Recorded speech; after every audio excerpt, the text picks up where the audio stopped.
Então vamos lá, nossa segunda mensagem da série Recall, chamados a reforma. O tema de hoje é chamados para o conserto, né? E é um conserto com S, porque é chamado para consertar, para reformar, para ser consertado. Na semana passada, eu te indico muito a você ouvir a mensagem da semana passada, tá bom? Porque a gente fez uns paralelos muito importantes com vídeos, com algumas coisas para você entender a cultura. Então, basicamente, o cenário em que a reforma protestante aconteceu, a gente tinha uma minoria poderosa e alfabetizada e uma maioria pobre e analfabeta, que recebia suas direções da minoria. E essa minoria estava vinculada à Igreja Católica, e a igreja tinha esse poderio que a gente ouviu, tanto com o Pérez quanto a Aline aqui na celebração, que eles tinham um poder total, um poder de influenciar.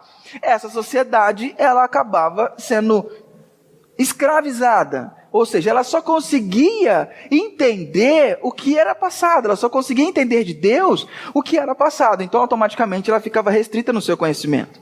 Numa situação dessa, Lutero vai, em 1517, inconformado com o que ele vê Johann Tetzel fazendo depois de uma viagem a Roma, ele fica inconformado com o que ele vê, e então ele escreve alguns questionamentos em latim, prega na porta de Wittenberg, na catedral, para chamar os teólogos da igreja para dialogar.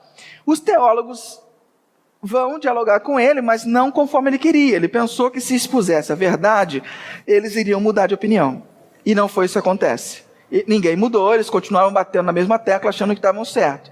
E nisso, os movimentos foram crescendo, ele traduziu a Bíblia para o alemão que era falado, as pessoas começaram a ter acesso à Bíblia, começaram a encher a igreja onde ele pregava, e ele começava a pregar contra essas indulgências e essas diretrizes da igreja, que estava desviando o olhar de Cristo. Automaticamente aquilo foi ganhando adeptos, e eclodiu no que a gente chama de reforma protestante, e tomou conta do mundo inteiro. Tá? Depois a gente vai falar sobre contra-reforma. A Igreja Católica teve um movimento para tentar se adaptar a isso tudo. A gente vai falar sobre isso. Depois de alguns anos da reforma, sintetizaram todos os conhecimentos em alguns motes, alguns lemas. Por exemplo, as 5 solas são formas de traduzir a teologia da reforma. Somente Cristo, somente a graça, somente a Deus a glória, somente a Escritura, somente a fé. São formas de traduzir o que foi ensinado na reforma. Ok. E tiveram outras formas de traduzir. E eu escolhi alguns temas que são centrais na reforma protestante. E o que a gente está fazendo? A gente está olhando para o tema, olhando para a sociedade da época, trazendo para a nossa sociedade e vendo como esse tema reflete a nossa vida hoje. Então é esse quadradinho que a gente está fazendo aqui. Quadradinho de 4 e não de 8, beleza? A teologia da época, o contexto da época. O contexto de hoje, a teologia de hoje. O que isso cabe para nós? Ok. E eu escolhi um dos processos fabris que eu achei que mais se adaptava a isso, é o recall. Porque o recall é um chamamento, é um procedimento gratuito pelo qual o construtor ou fornecedor informa ao público, ou eventualmente o convoca, para sanar defeitos encontrados em produtos vendidos ou serviços prestados. Beleza. E o objetivo do recall é proteger e preservar a vida, a saúde, a integridade, a segurança dos consumidores, além de evitar e minimizar prejuízos físicos ou morais. Beleza. Aí você vai falar para mim, tá bom, Rodrigo, só que tem uma falha grotesca na sua analogia. Porque o recall é feito pelo fabricante. E o fabricante do ser humano é Deus. Então o que você está falando de recall? Então Deus errou na hora que construiu com defeito? Não, não é isso. É que essa visão que a gente tem hoje não foi construída por Deus. Deus criou o ser humano num estágio. E ele passou por um processo de desconstrução, que a gente chama de queda, e surgiu um outro ser humano ali. E esse outro ser humano é que eu vislumbro como sendo a reforma, um momento em que Deus entra na história e fala, olha, vocês precisam ter a vida de vocês renovada. O estilo de vida que vocês estão tendo é perigoso e precisa ser retirado do mercado. Vocês estão com um estilo de vida doentio. A visão que vocês têm de mim, a visão que vocês têm da vida, tem que tirar fora do mercado porque ela machuca as pessoas e machuca vocês mesmos. Então é Deus informando que o ser humano precisa de um recall. É Deus dizendo que como vocês estão vivendo não vai dar muito certo. Então, nesse contexto que nós falamos semana passada, que todos estamos quebrados, todos quebrados, todos estamos com defeitos por causa dessa queda. Obviamente, nesse contexto, como é que a gente vai analisar? Como é que Deus olha para nós? Como é que Deus olha para o ser humano que Ele criou todo quebrado, todo destruído? Deus tinha duas opções. Ou Ele chega e faz o quê? Fala, ó, vocês vão tudo para o inferno, tá ligado? Porque eu criei vocês com bondade, com amor, com carinho. Eu fiz de tudo por vocês. Tudo que eu podia fazer eu fiz. Eu criei vocês, coloquei no jardim, que dava fruto no tempo certo. Vocês não precisavam fazer nada, era só cuidar do jardim. Eu descia para conversar com vocês todo dia e vocês decidiram se rebelar contra mim. Eu criei vocês e falei assim, vocês vão viver na palma da minha mão. Porque você não tem sentido de existência, você só existe em mim. Então eu estou criando você e você vai ter que viver baseado em mim. Por exemplo, se essa garrafa está aqui na mesa, ela está sustentada pela mesa. Agora, se eu tirar rapidamente essa mesa, o que vai acontecer com a garrafa? Ela vai cair, porque ela não tem condição de se sustentar no ar. Concorda comigo? É a mesma coisa o ser humano. Ele não teria condição de se sustentar longe de Deus. Não existia vida. Ele não poderia ser. E aí o ser humano, o que ele faz? Ele pula fora da mão de Deus. E Deus fala para ele, não pula porque você vai se dar mal. Não pula porque você não tem vida em si mesmo. O que o ser humano fala? Vou tentar. Quero ver como é que é. E Deus fala, não faz isso. Não faz, vive na minha mão. Vive no meu cuidado, na minha proteção. Vive comigo aqui. Deixa eu te sustentar. Você não precisa, você não tem como viver longe de mim. E o ser humano fala assim, é Corinthians, mano. Deixa comigo. E partiu. Então Deus poderia deixar todo mundo, já que você partiu, já que foi escolha tua, você quer viver longe de mim, então vive. Ou Ele poderia tomar uma ação voluntária de ir ao encontro do homem, chamando esse ser humano para ser consertado. Chamando o ser humano para ser consertado. Certo? Então o que ele faz? Tendo Deus olhado para o ser humano na condição que ele estava, Deus toma essa ação voluntária aqui. E essa ação voluntária é narrada na carta de Paulo aos Efésios, onde Paulo diz o seguinte, todavia Deus, que é rico em misericórdia, pelo grande amor com que nos amou, deu-nos vida em Cristo, quando ainda estávamos mortos em transgressões. Semana passada a gente conversou sobre a parte de cima desse texto, que é a conclusão que a gente percebeu que para Deus nós estamos todos quebrados. Só que todavia, mesmo estando todos quebrados, Deus que é rico em misericórdia, pelo grande amor que nos amou, deu-nos vida em Cristo quando ainda estávamos mortos em transgressões. Pela graça, vocês são salvos. O que acontece? Deus, numa ação voluntária, decide olhar para o ser humano todo em pecado, todo sendo pecador, desconectado dele, e decide nos amar. Quando a gente pensa nesse decide nos amar, não é que Deus olha e fala assim, caiu, tadinho. Olha lá. Não aguenta. Vou lá ajudar. Não é pena. Não é pena. É amor. É algo que é essencial de Deus. Ele, quando decide nos amar, Ele decide tomar uma ação. Muitos de nós, na nossa vida, estamos acostumados a amar as pessoas de palavra. Nós amamos da boca para fora. Nós falamos que amamos. Da mesma forma que em português nós amamos chocolate, nós amamos nossa mãe, nós amamos nosso marido. E nós amamos pescar, porque é uma palavra só. Então nós amamos. E isso banaliza o teor de amor. O amor que Deus tem, quando Ele decide nos amar, Ele decide tomar uma ação. Ele decide fazer alguma coisa. Deus nos ressuscitou com Cristo e com Ele nos fez assentar nas regiões celestiais em Cristo Jesus, para mostrar nas eras que hão de vir a incomparável riqueza de sua graça, demonstrada em sua bondade para conosco em Cristo Jesus. Pois bem, eu não tenho tempo hoje para a gente trabalhar essa expressão, em Cristo Jesus. E acredito que a gente, talvez umas 2 ou 3 semanas, para explicar o que é isso em Cristo Jesus.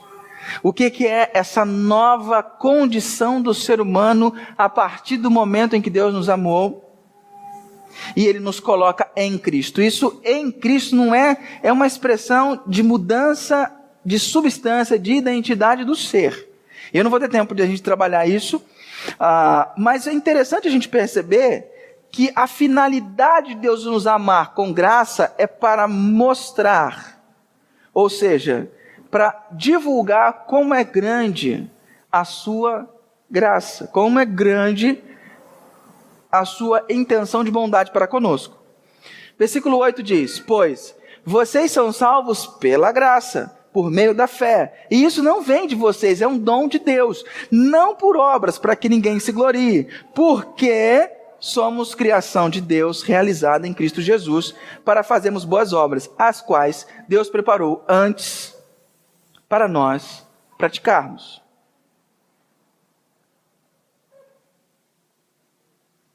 Deus nos salva pela graça, Ele usa uma ação voluntária, ou seja, Ele tem uma ação voluntária em relação a nós, que ela acontece mediante a fé.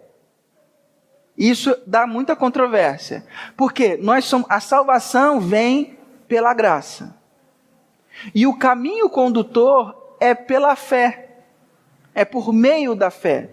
A partir do momento em que eu creio em Cristo Jesus, eu sou salvo. Só que a ação da salvação, ela vem antes da minha crença. Percebe? Não, você não percebe, né? Porque ele fala aqui, pois vocês são salvos pela graça, por meio da fé. Se eu sou salvo e é uma ação de Deus, Deus trabalha no Cronos ou no Kairos? No tempo do relógio ou na eternidade? Se Ele trabalha na eternidade, a eternidade tem tempo? Não. Então Ele tomou essa decisão antes da fundação do mundo. Ele sempre tomou essa decisão. Então, eu sou salvo pela graça, que é a ação voluntária dele. Ele fez isso antes de eu existir. Então, primeiro vem a graça, e essa graça depois vem a fé. E essa fé é me dada pelo Espírito Santo. Porque Paulo também vai falar em outro texto que a fé também é um dom. Que é Cristo quem me dá a fé. Que é o Espírito que me dá a fé. Que sem fé eu não consigo passar pelo processo da salvação. E a salvação acontece antes de eu ter a fé. Porque é um decreto de Deus. É algo que Deus se posiciona antes. É isso mesmo. Ele já sabia. Ele toma decisões na eternidade. Então Ele toma decisões sabendo quem você é. Sabendo que tipo de gente você é. Que tipo de pecador você é. Que tipo de máscaras você veste. Ele toma decisões de nos amar, sabendo o que você tem por dentro. Sabendo da sua falsidade. Sabendo da sua tentativa de criar a sua identidade fora dele. Sabendo da sua hipocrisia, das mentiras que você conta para você e para ele. Ele já sabia disso. Por isso esse negócio desse amor de Deus se torna grande. Porque quando a gente ama alguém, quando a gente casa com alguém, a gente não conhece a pessoa por inteiro. Depois, minha filha, depois é que você vai conhecendo a pessoa, não é verdade? E aí você às vezes se surpreende com algumas coisas. Tem coisas que você se surpreende um com o outro ainda? Tem, porque é uma caixinha de surpresa. Né? O ser humano é uma caixinha de surpresa. Agora você imagina como que Deus consegue nos amar sem em nenhum momento conseguir se surpreender com a nossa maldade, com a nossa falta de mansidão, com tudo de pecador que a gente tem. Aí a gente começa a entender a magnitude do amor de Deus. Então, ela vem por meio da fé. E isso não vem de vocês, é dom de Deus. Isso o que? A fé? Não, a salvação. O termo aqui, isso não vem de vocês, é um dom de Deus, é um presente de Deus, está se referindo a salvos pela graça. Então é um presente que Deus nos dá. É um presente, essa salvação pela graça é um presente que Ele tem para nós. Beleza. Esse é o dom de Deus. O dom da salvação. Certo? O texto continua. E ele fala, porque somos criação de Deus. Ou seja, o Criador é o agente, porque ele nos fez com algumas finalidades. Ele nos salva e tem um porquê. Qual é a finalidade? Qual é o motivo? Para quê? O porquê que ele nos salva? Ele nos salva porque somos criação de Deus, em Cristo Jesus, de novo a mesma expressão, para fazermos boas obras, as quais Deus preparou antes para nós praticarmos. Ou seja, essa ação voluntária teologicamente é chamada de graça. E essa graça, essa ação voluntária, é a ação que derrete-nos de dentro para fora. É a ação que nos derrete, que nos transforma. É Deus vindo ao nosso encontro. A ação primária é sempre dele. Ele vem, ele nos convence, ele trabalha no nosso coração. Porque lembra de semana passada, nós estamos todos quebrados, e a expressão que Paulo usa é como se a gente tivesse morto boiando num rio. Como que essa pessoa morta boiando num rio, ela tem condição de pular para fora? Não tem, ela está morta. Ela tem que ser pescada, e Deus vai e nos pesca. E não tem como ela rejeitar essa pesca, porque ela está morta. É Cristo que vai e nos dá vida. Beleza. Qual é o contexto da Idade Média sobre graça? Olha, foi ensinado para as pessoas que elas eram pecadoras. Beleza. Só que o ideário, eu sou um pecador, estava impresso nos corações, nas mentes das pessoas, e continua até hoje em algumas pessoas.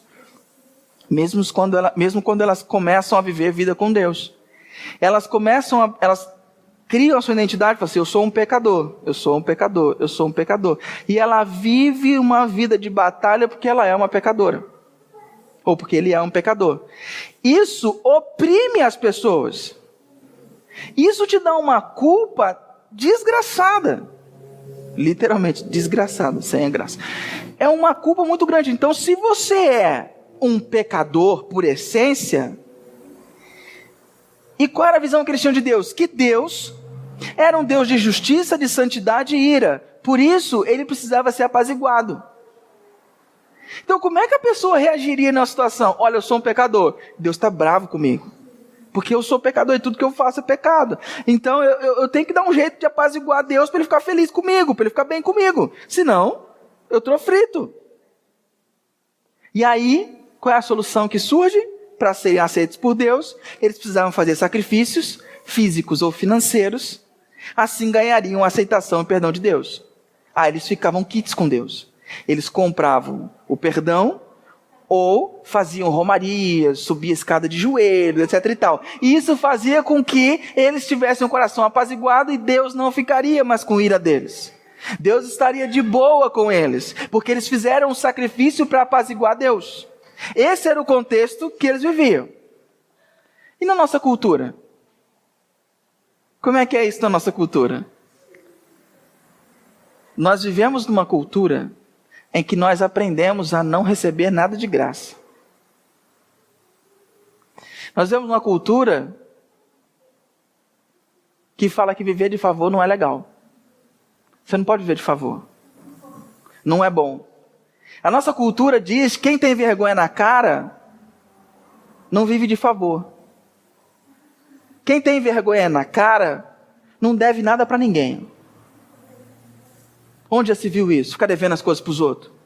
Quem tem vergonha na cara não deve nada para ninguém. Não existe almoço grátis. Vai trabalhar, vagabundo. Nós somos criados, alguém em algum momento da história sussurrou para a gente que viver pela graça, viver de graça não é bom. Tem um ditadinho, quando a esmola demais, o santo desconfia. A nossa cultura está impregnada de indicativos de que viver de graça não é bom. Porque se alguém está te dando alguma coisa de graça, ele quer alguma coisa de você. Porque ninguém faz nada de graça. Se alguém está fazendo alguma coisa de favor para você, ele tem má intenção aí. O que será que ele está querendo? O que será que ele está aprontando? E aí, o que acontece? Quando a gente transfere isso para Deus, a gente começa a desconfiar de Deus. O que Deus está aprontando para Ele me dar um negócio de graça? Não pode ser de graça. Nosso interior, como está acostumado a trabalhar nesse processo, o que Ele faz? Eu preciso pagar. Eu preciso fazer alguma coisa para ficar bem com Deus. Eu preciso orar e ler a Bíblia para ficar bem com Deus. Nós começamos a fazer coisas para ficar bem com Deus. Porque senão Deus vai ficar bravo comigo. Ou a gente precisa fazer coisas para estar aqui para Deus ficar feliz. Porque como é que Deus pode me amar e eu não tenho que fazer nada? Como é que pode isso? Na nossa cabeça isso não funciona muito bem, na cabeça da nossa cultura. E aí quando a gente começa a pensar e desconfiar de Deus, o que a gente começa a pensar? A gente começa a pensar que as intenções dele não são tão boas assim, não. Na Bíblia está cheio desses caras que pensam assim. Você lembra da parábola do credor incompassivo? O cara devia uma quantidade enorme de talentos para o seu devedor, para o seu credor. Aí ele chega, o cara fala, vamos prestar conta. O cara fala, estou devendo tanto. Fala assim, cara, para você pagar isso aí, você vai ter que vender você, seus filhos, suas mulheres, todo mundo. Mas eu vou te perdoar. Sua dívida está quitada.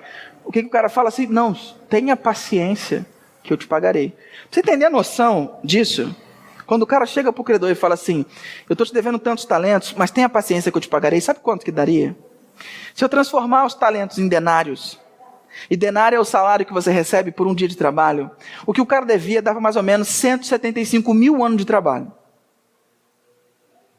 E o cara chega para o credor, ele tem a pachorra de dizer para o credor, fala assim, tenha paciência que eu te pagarei, porque eu não quero ficar devendo nada para ninguém. É impossível o cara pagar, mas ele diz, não, tenha paciência, que eu não quero ficar devendo nada para ninguém. Você quer ver outra historinha legal? Lembra da historinha da família do filho pródigo? O filho mais novo vai, pai, quero minha parte da herança, estou partindo, estou indo embora.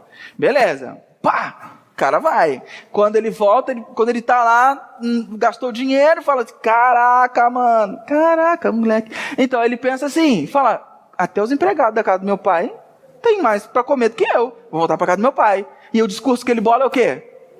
Meu pai, pequei contra o céu e contra ti. Já não sou digno de ser chamado teu filho. Trata-me como um dos seus empregados. E ele vai decorando esse negócio até chegar em casa. Quando ele chega para o pai, ele fala, meu pai, pequei contra o céu e contra ti. Já não sou digno de ser chamado teu filho. Agora me fala uma coisa, quando que ele foi digno de ser chamado filho?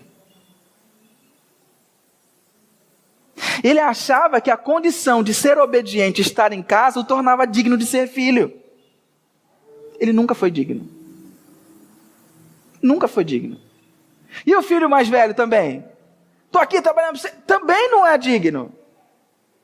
Essa é a grande questão. Ninguém é digno, mas ninguém quer ficar devendo nada. Eu prefiro voltar para casa como um empregado do que ficar devendo, escutando de você, escutando do meu irmão. Porque ninguém quer dever nada. Isso não é só eu e você. Na Bíblia está cheio de gente também que não quer dever nada para ninguém. Só que o problema de quando a gente vive nessa cultura de não dever nada para ninguém, é que a cultura afirma que Deus tem uma má intenção quanto a nós. Que Ele quer nos controlar, que Ele quer tirar nossa alegria, que podemos ser independentes. A cultura está aí a todo tempo dizendo, Deus quer o seu mal, Deus não quer o seu bem. Você fala assim, não, mas eu não passo por isso não. Beleza. Qual é a área mais sensível da sua vida? Qual é a coisa que você não consegue deixar de parar de fazer? Que a sua carne tem prazer. E Deus fala, larga. Você fala, mas como Deus? Isso é bom para mim. E aí você começa a conversar com você mesmo. Fala assim, mas como que Deus... Esse negócio é bom para mim, me deixa tranquilo, não faz mal para ninguém. Por que Deus ia querer que eu pare? Por que Deus ia querer mexer nessa área? Deixa quieto, Senhor, deixa quieto. Porque no fundo, a gente, quando Deus começa a mexer, quando a gente está falando das coisas superficiais, aí é fácil. Vamos descer o nível. Vamos aprofundar um pouquinho. Vamos falar dos nossos ímpetos de grosseria, vamos falar dos nossos vícios, vamos falar das nossas mentiras, vamos falar daquelas partes nossas que são terríveis. Aí quando Deus quer meter o dedo, fala, por que Deus? Está tão bom assim.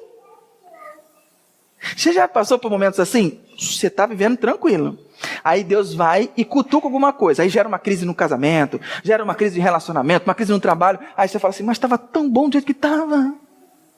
Estava tão bom. Na verdade não estava tão bom. É que nessa hora em que você identifica que aquilo está ruim, e aí você identifica que Deus que está mexendo, automaticamente você começa a pensar, cara, o que Deus está fazendo? Para que Deus vai mexer nisso? O nosso inconsciente começa a trabalhar nessas questões.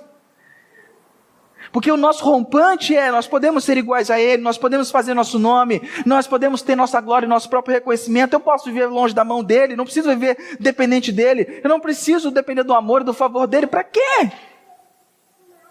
Não! Nós nos garantimos, nós nos buscamos e nos sustentamos, a gente se vira. Você quer ver o exemplo? Gênesis capítulo 15. Anos depois da queda no Éden, o que os homens estão fazendo? Construindo uma torre. Constrói uma torre que Deus tinha mandado. Espalhe-se pela terra. Os homens vão construir uma torre. Para quê? Para fazer nosso nome grande. Está lá, Gênesis capítulo 15. Porque o homem quer glória para si. Quer reconhecimento. Quer fazer o seu nome grande. Por quê? Porque quando ele se distancia de Deus, o que a serpente falou? Você será igual a ele. Então a gente começou uma busca frenética para ter glória igual a Deus. Para ter nome igual a Deus. O nosso ímpeto, essa natureza pecaminosa dentro de nós, trabalha para que você seja igual a Deus. Vai nessa ilusão, você tem que ser igual a Deus. E a nossa cultura, todo tempo, você dá um passo para dentro da mão de Deus, nossa cultura está aí. Pula para fora. Vai, pula para fora tudo que você aprende em faculdade, em escola, que você aprende no trabalho, tudo tá focado em você pular da mão de Deus, em você acreditar no teu potencial. Ontem eu estava passando, zapeando o canal, estava passando no SBT um programa de bolo, de fazer bolo, não sei como é que é o nome, mas passei rapidinho, e o cara estava falando assim, olha, você, tinha uma moça toda colorida, na hora da avaliação do bolo, ela falou assim, você me inspirou, quando você passou aqui fantasiada, você me inspirou, então eu consegui fazer esse bolo porque você me deu inspiração, porque eu não estava conseguindo. Aí o chefão do bolo falou assim, deixa eu te falar uma coisa, você se inspirou nela e ela te mudou, mas porque aconteceu dentro da sua cabeça, bastava você pensar de forma diferente que você já mudava. E você conseguiria fazer também, você conseguiria se inspirar. Ou seja, seja autossuficiente, não dependa de ninguém. É claro, tem as teorias da motivação interna, motivação externa, mas o que a cultura está dizendo? Seja autossuficiente, não dependa de ninguém. E a gente vai criando uma sociedade baseada nisso. E qual é o resultado de uma sociedade pautada na não graça? Nós construímos a nossa identidade, nosso senso de valor e dignidade a partir do que fazemos por merecer. Nós começamos a entender que eu mereço. E quando tem a questão do mereço e do não mereço, a gente entra com outro termo muito interessante. É justo e não é justo. Você percebe que a justiça, ela se contrapõe à graça? Nesse quesito? Teve um episódio em que Jesus contou uma parábola.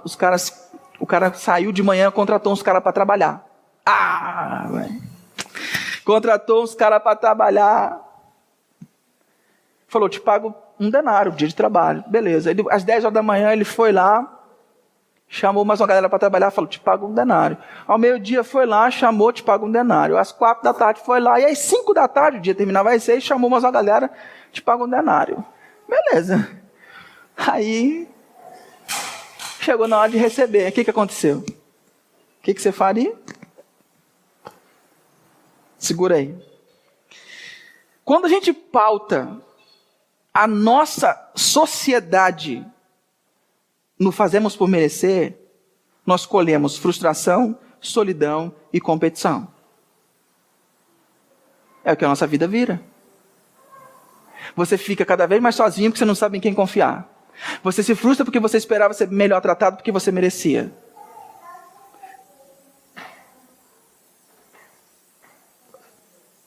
Não tem outra coisa.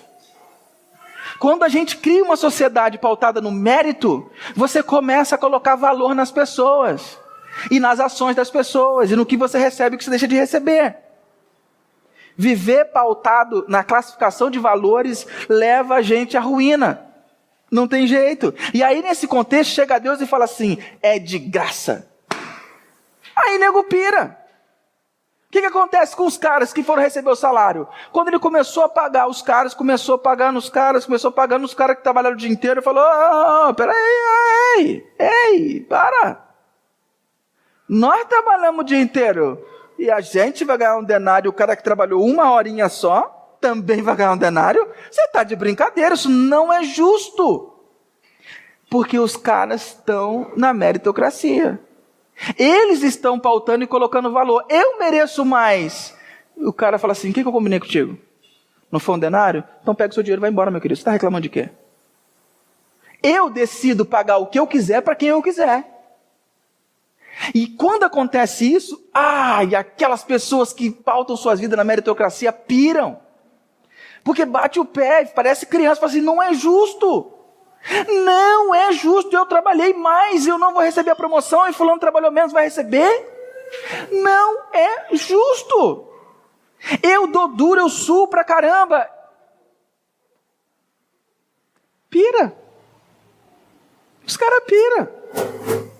Eles a graça enlouquece os que construíram seus castelos na meritocracia e enlouquece os que construíram suas visões no mundo de justiça.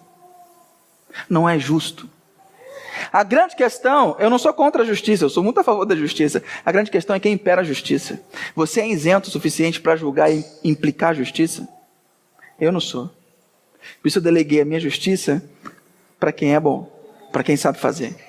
Porque enquanto ela estiver em mim, enquanto a prerrogativa estiver em mim de dizer o que é certo e o que é errado, eu vou estar atacando uma bola na caçapa e fazendo suicídio na outra. Não adianta. Porque eu não tenho essa competência. Você tem essa competência? De pegar e julgar as pessoas e as coisas e as situações com a mais reta justiça? Se você tem, abre sua boca e começa a reclamar com Deus. Agora, se você não tem, está na hora de você rever seus conceitos. Querido, eu vou te falar uma coisa muito séria. Não é praga. Não é praga não, mas deixa eu te falar uma coisa. Mais cedo ou mais tarde, a pessoa que você ama vai deixar de merecer teu amor. Mais cedo ou mais tarde, as pessoas que você ama vão deixar de merecer o teu amor. Elas vão deixar de merecer. E lembre-se que você também é amado por alguém. Então você também vai deixar de merecer o amor de algumas pessoas. E aí? Quando a pessoa deixa de merecer, você exclui da sua vida? Então você vai começar a excluir um monte de coisa da sua vida. Viver nessa questão não flui. Essa visão dificulta nosso entendimento da ação voluntária de Deus sem ter que pagar nada em troca. Quando Deus fala, é de graça. Parece que não entra. A gente está sempre tentando fazer alguma coisa. Philip Yancey disse o seguinte: a noção do amor de Deus vindo a nós livre de retribuição parece ir contra cada instinto da humanidade. O caminho de 8 passos do budismo, a doutrina hindu do karma, a aliança judaica, o código da lei muçulmana, cada um deles oferece um caminho para alcançar a aprovação. Apenas o cristianismo se atreve a dizer que o amor de Deus é incondicional.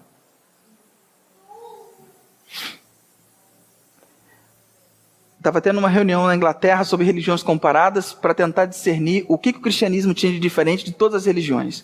Os caras estavam debatendo há dias. De repente, C.S. Lewis entra no recinto, pergunta: o que está acontecendo? Nós estamos discutindo isso. Ele fala: isso é fácil. A única coisa que o cristianismo tem, que nenhuma outra religião tem, é a graça. Os caras olharam um para o outro assim. Depois de algumas semanas discutindo, concluíram que é verdade. Que só o cristianismo tem graça. Não existe graça em nenhum outro lugar. Todas as outras ações são ações que demandam alguma coisa. A graça não demanda nada. Para finalizar, eu quero fazer algumas considerações com você, querido. Primeira coisa, não há nada que você consiga fazer para tornar Deus seu devedor. Ah, mas eu nunca quis isso. Voluntariamente não, involuntariamente sim. Como é que eu transformo Deus no meu devedor? Quando eu sou fiel, quando eu sou honesto, quando eu dou o dízimo, quando eu faço tudo que eu tenho que fazer. E aí uma desgraça acontece na minha vida, eu falo, Deus, como é que você deixou isso acontecer, cara? Como é que você foi deixar isso acontecer? Eu faço tudo direito. Logo comigo. Porque na nossa cabeça age como? Eu fiz direitinho. Então Deus não pode deixar nada ruim acontecer. Ele me deve. Eu mereço, Ele me deve. E querido, se você não colocar isso dentro do teu coração e olhar para os porões da tua vida e analisar isso bem profundamente, você vai continuar no mesmo estágio. Isso não é algo que é para alguns e não é para outros. Isso é para todos, durante todo o tempo. A gente tem que refletir, porque isso aqui é o pecado original. Isso aqui está dentro da gente. Isso não morre, você não supera isso. Isso vai estar sempre tentando corromper as suas ações, sempre tentando corromper a sua relação com Deus, vai estar sempre tentando subversivamente influenciar você. Sempre. Segunda coisa, não há nada que você consiga fazer que Deus fique impressionado com a sua maldade. Não há pecado engendrado, mirabolante, orquestrado, que faça com que Deus se surpreenda com quanto você é ruim. Isso a gente tem que ter uma visão clara, a gente tem que estar, alguns escreviam, você tem que se despedir diante de Deus. Ou seja, você tem que entrar no momento de oração e ser honesto. Tem orações que Deus olha assim, né? Porque Ele sabe que você está falando da boca para fora. Porque Ele sabe que você não está indo, aprofundando e conversando com Ele sobre o que deve, sobre o que realmente importa, sobre o que realmente vale a pena. A gente está conversando amenidades com Deus, dia a dia, trabalho. E a sua maldade? A sua falta de perdão? A sua incapacidade de amar quem te fez mal? É disso que se trata. É sabendo disso que Deus não fica impressionado.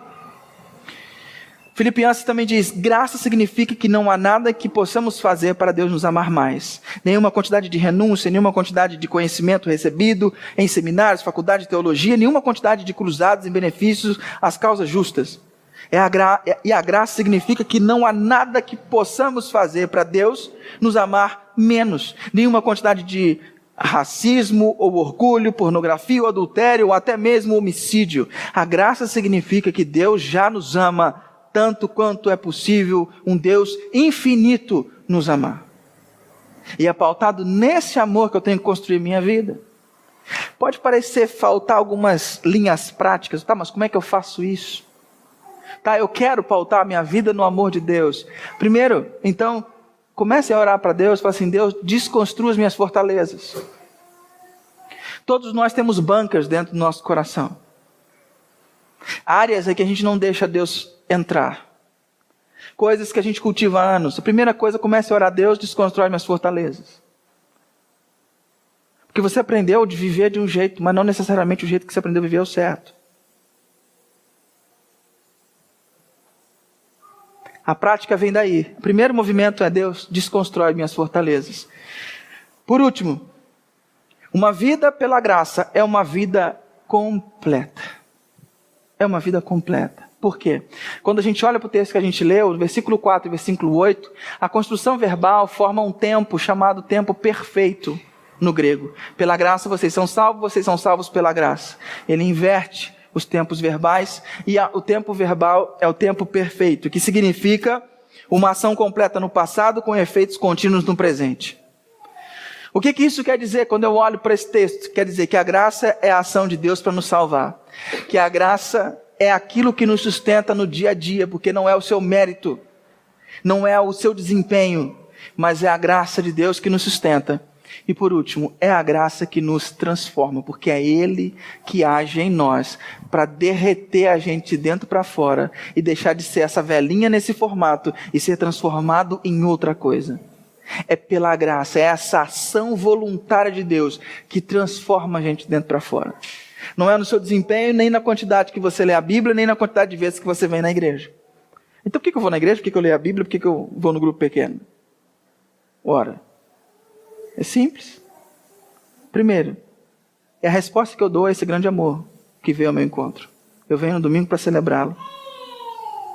Eu leio a Bíblia, faço oração, faço silêncio, faço jejum, porque eu quero estar mais próximo dele, quero conhecê-lo melhor. Terceiro, eu vou no grupo pequeno, porque eu preciso estar com pessoas que estão caminhando na mesma linha. Estão caminhando na mesma linha. Estão sendo esmerilhados por Deus. E eu preciso aprender com elas. E preciso ser consolado e consolar. É para isso que a gente faz as coisas. É simples. Porque somos criação de Deus, realizada em Cristo Jesus, para fazermos boas obras, as quais Deus nos preparou antes da fundação do mundo. E eu quero terminar quando no versículo 10 ele fala, por quê? Então por que tudo isso? Por que tudo isso que ele está falando? Porque nós somos feituras de Deus, criação de Deus. E a palavra no original é poema. Poema, que dá origem à nossa palavra poema. O que Paulo está dizendo? Que você é um poema construído pelas mãos de Deus. Por isso, Ele te salvou pela graça. Por isso que a graça dele é um movimento dele que te tira da morte e te traz para a vida. O texto diz que a sua confiança exclusiva em Jesus, mediante a graça de Deus, muda a sua história. E esse poema se desenvolve praticando boas obras. Queridos, Deus nos chamou para sermos consertados. Ele nos chama para vivermos pela graça e confiarmos nessa graça. A minha pergunta para você é, você tem se sentido cansado de viver pelo mérito? Avaliando as pessoas, sendo avaliado, decidindo o que é justo e o que não é justo? Decidindo a quem você vai perdoar e a quem você não vai perdoar? Está te cansando isso? Que tal voltar a viver na palma da mão hoje?